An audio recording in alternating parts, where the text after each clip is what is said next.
لاوای من کدومه؟ لاوای تو امیر جان بخوام به چرت و پرت نگم اینه. راستشو میگی؟ راستش. خب من از اونجایی که بهت اعتماد دارم لاوای شما اینه. لاوای من اینه. خب بله. بس من به اعتماد میکنم و بغلیشو میرم پایین.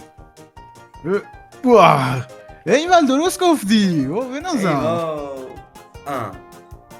دیدی منم به راست گفتم. دیدی همون بود. چجوری تو من چجوری دویوخ نمیگم به. دویوخ دیدی نمیگم. به دویوخ نگفتم. لاوای من کدوم الان؟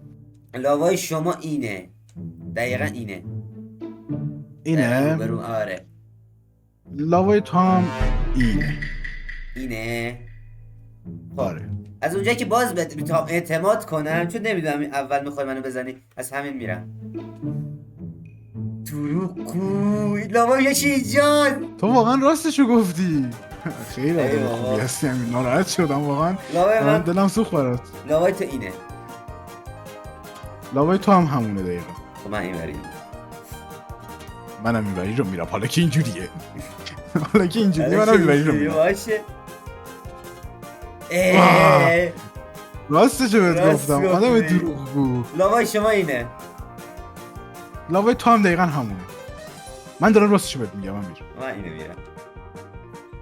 منم اینو میرم. اه. عجب آدم دروغگوی دقنی